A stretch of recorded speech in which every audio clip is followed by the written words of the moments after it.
नमस्कार दोस्तों, पिछली एफएक्यू की वीडियो के अंदर हमने 20 क्वेश्चन कवर कर लिए थे। अभी इसमें हम नेक्स्ट क्वेश्चन की तरफ जाते हैं जो कि हमारा 21वां क्वेश्चन है। पहले वाली वीडियो नहीं देखा है तो वो देख लेना।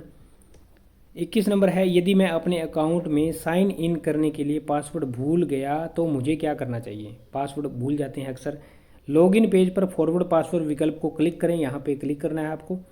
अपनी जन्म तिथि के साथ अपना पंजीकरण ईमेल या मोबाइल नंबर दे दें, या तो मेल आईडी डाल दो या मोबाइल नंबर डाल दो फॉरवर्ड पासवर्ड पे करके। वहाँ संशोधित पासवर्ड उम्मीदवार के पंजीकृत मेल पते पर आपकी ईमेल आईडी पर आ जाएगा। जो भी आपका संशोधित पासवर्ड है, उम्मीदवार को अपने पंजीकृत ईमेल पर भेजे गए संशोधित पासवर्ड का उपयोग करके लॉगिन करना होगा। लॉगिन करने के बाद उम्मीदवार तब ऑनलाइन पेज के ऊपरी दाईं ओर उपलब्ध चेंज पासवर्ड विकल्प पर पहुंचकर एक नया पासवर्ड बना सकता है। इस तरह का प्रोसेस आपको वहाँ पे करना रहेगा।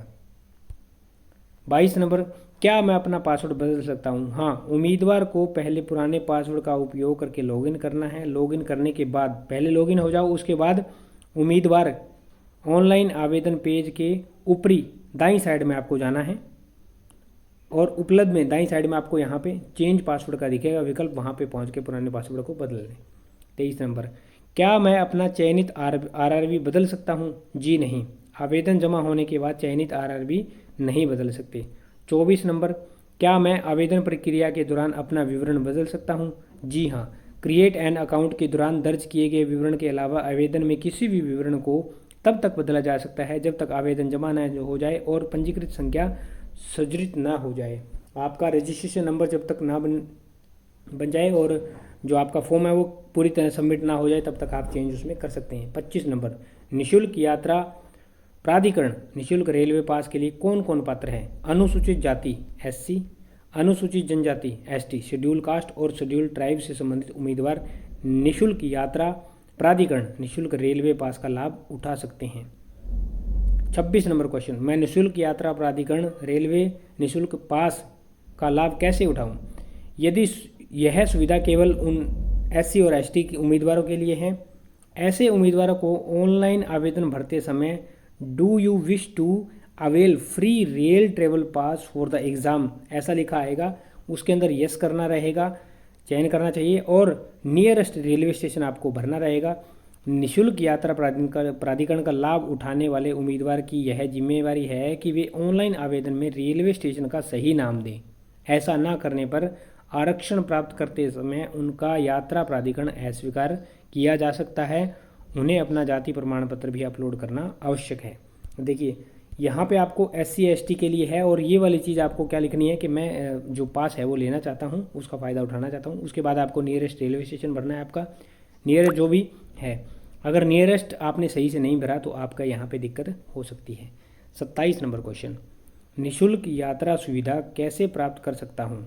निःशुल्क यात्रा सुविधा पात्र एससी और एसटी के उम्मीदवार के मामले में उनके शहर सूचना पर्ची ई कॉल लेटर में ही निःशुल्क यात्रा प्राधिकरण स्लीपर श्रेणी रेलवे पास होगा। देखिए, स्लीपर क्लास का आपको रेलवे पास मिलेगा। जो भी आपका ई कॉल लेटर आएगा ना, जैसे ऑनलाइन जो आता है एडमिट कार्ड या ई कॉल लेटर जिसको बोलते हैं, उसके अंदर ही आएगा।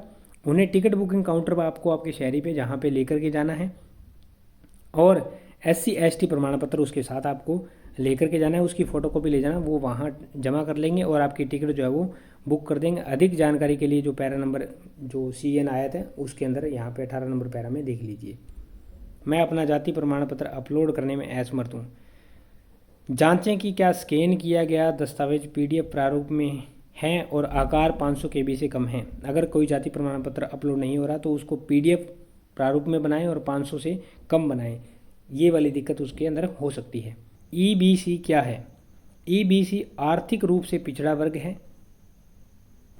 आर्थिक रूप से पिछड़े वर्ग EBC के उम्मीदवार वे हैं जिनकी वार्षिक पारिवारिक आय 50,000 से कम है। जिनकी 50,000 से कम है वो EBC है, अथवा BPL कार्ड धारक है जिनके पास BPL कार्ड है, बिलो पॉवर्टी लेवल, अथवा किसी अन्य मान्यता प्राप्त गरीबी उन्मूलन कार्यक्रम के तहत केंद्र सरकार द्वारा जारी कोई अन्य प्रमाण पत्र धारक हैं, या वे रेलवे द्वारा जारी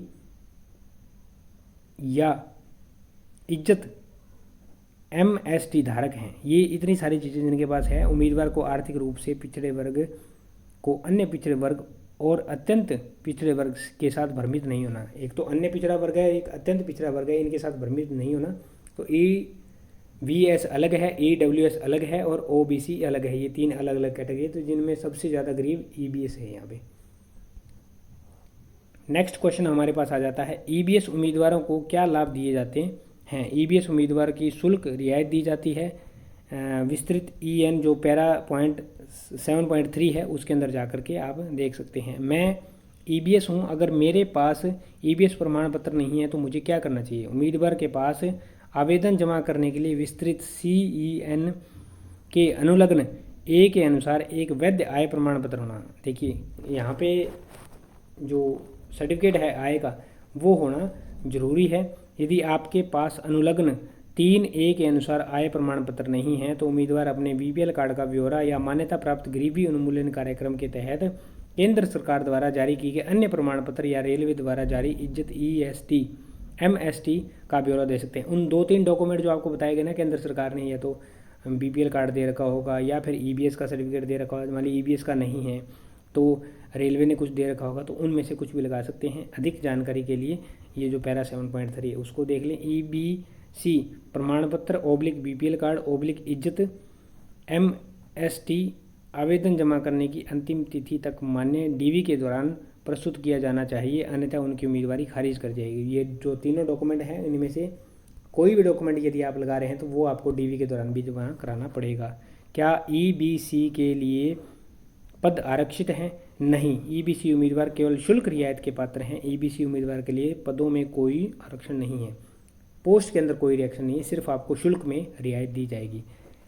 इस CEN 03/2024 के लिए आयु गणना की महत्वपूर्ण तिथियां कौन सी है। आयु गणना की महत्वपूर्ण तिथि है 1/1/2025। अधिक जानकारी के लिए पैरा नंबर जो ये हैं इसको रीड कर लें। 34 number, SC ST OBC EWS स्थिति का दावा करने के महत्वपूर्ण तिथि क्या है। SC ST OBC EWS स्थिति के आधार पर आरक्षण चाहने वाले उम्मीदवारों को यदि यह सुनिश्चित करना होगा कि उसके पास इस CEN के आवेदन जमा करने के लिए अंतिम तिथि 29/8/2024 तक जाति समुदाय प्रमाण पत्र है। ये लास्ट डेट है, इसके तक आपके पास होना चाहिए। दस्तावेज सत्यापन के दौरान ऐसे उम्मीदवारों को उनका मूल जाति समुदाय प्रमाण पत्र निर्धारित प्रारूप में प्रस्तुत करना होगा। रेलवे का एक फॉर्मेट आ रहा है, उस फॉर्मेट के अंदर आपको देना होगा। इस चीज़ का ध्यान रखना। आगे लिखा है जो आवेदन जमा करने की अंतिम तिथि तक मान्य होगा, ये चीज़ का भी ध्यान रखना। EWS के तहत आरक्षण का लाभ उठाने के लिए मापदंड क्या है, इसकी अधिक वेबसाइट पर उपलब्ध है या फिर इसके पैरा नंबर 88 में देख लें। शुल्क रियायत के लिए कौन कौन पात्र हैं। अनुसूचित जाति, अनुसूचित जनजाति, पूर्व सैनिक, PWD, महिलाएं, ट्रांसजेंडर, अल्पसंख्यक और आर्थिक रूप से पिछड़े वर्ग के उम्मीदवार शुल्क के छूट के लिए पात्र हैं। शुल्क के लिए मैंने एक स्पेशल वीडियो बनाई है, वो भी देख लेना आप फीस के रिगार्डिंग। 37 नंबर में है, मैं वर्तमान में सशस्त्र बलों में सेवारत हूँ, क्या मैं पूर्व सैनिक के लिए आवेदन कर सकता हूँ। आप पूर्व सैनिक के लिए आवेदन कर सकते हैं यदि आपको इस CEN के आवेदन जमा करने की अंतिम तिथि के 1 वर्ष के भीतर यानी 28/8/2025 या उससे पहले सेवा मुक्त कर दिया जाएगा। देखिए अगर कोई सर्विस में है और उसको अगले साल अगस्त में अगर रिटायर कर दिया जाता है तो वो आवेदन कर सकता है। अगर अगले साल अगस्त 28 के बाद 29 अगस्त को किया जाता है तो उसके लिए आप एलिजिबल नहीं है, उन्होंने 1 साल का टाइम दिया है। नेक्स्ट हमारे पास 28 नंबर क्वेश्चन, मैंने पहले से ही पूर्व सैनिक के रूप में असैन्य रोजगार प्राप्त कर लिया है, क्या मैं CEN के लिए पूर्व सैनिक के लाभ के लिए पात्र हूँ। पूर्व सैनिक उम्मीदवार जिन्होंने ग्रुप C और पूर्ववर्ती ग्रुप समूह घ सार्वजनिक क्षेत्र के उपक्रमों, स्वायत्त निकायों / सांविधिक निकायों, राष्ट्रीयकृत बैंकों आदि सहित में केंद्र सरकार के अधीन असैन्य रोजगार प्राप्त कर लिया है, ऐसे में पूर्व सैनिकों को दी जाने वाली सुविधाओं का लाभ उठाने के बाद केंद्र सरकार के अधीन समूह ग पूर्ववर्ती समूह घ में उच्चतर ग्रेड या संवर्ग में अन्य सैनिक रोजगार प्राप्त करने के लिए पूर्व सैनिक के लिए निर्धारित छूट आय में छूट का लाभ ही दिया जाएगा। पूर्व सैनिकों के लिए आरक्षित रिक्तियों पर ऐसे उम्मीदवारों के लिए विचार नहीं किया जाएगा। स्वीकृत CN 03/2024 का पैरा 10 से लेकर 14, यानी कि आपको सिर्फ जो शुल्क है उसके अंदर लाभ यहाँ पे दिया जा रहा है, ठीक है। बाकी चीज़ों के अंदर जो है लाभ नहीं दिया जाएगा। दूसरा यहाँ छूट के अंदर लाभ दिया जाएगा। ये सी बातें यहाँ पे बोली गई है। नेक्स्ट यहाँ पे लिखा गया है 39 नंबर, दस्तावेज सत्यापन के समय अनापत्ति प्रमाण पत्र NOC किसे प्रस्तुत करना चाहिए। जब आपके DV होगा तो वहाँ पे आपको NOC मांगते हैं कोई चीज़ के लिए, तो वो किसको देनी है। पूर्व सैनिक उम्मीदवार, कोई पूर्व सैनिक हो जिन्होंने पहले से SN रोजगार प्राप्त कर लिया है, सेवारत रेल कर्मचारी SRI, उसके बाद है और केंद्र / राज्य सरकार के सार्वजनिक क्षेत्र के उपक्रमों में सेवारत कर्मचारी, उन्हें दस्तावेज सत्यापन के समय अनापत्ति प्रमाण पत्र प्रस्तुत करना है। वो NOC देनी रहती है, वो जो अगर कोई पहले से जॉब में रहता है तो। PWBD के लिए निर्दिष्ट दिव्यांगता की बेंचमार्क प्रतिशत क्या है। बेंचमार्क दिव्यांगता वाले व्यक्ति के रूप में पहचाने जाने के लिए 40% या उससे अधिक होना चाहिए। अगर कोई कहता है PWBD अगर मैं हूँ तो कम से कम 40% होना चाहिए, उससे अबव ही होना चाहिए। उससे नीचे है तो उसको PWBD नहीं बोला जाएगा। दोस्तों ये दूसरी वीडियो थी, आगे के क्वेश्चन हम तीसरी वीडियो में कवर करेंगे। उम्मीद करता हूँ जानकारी समझ पाए होंगे।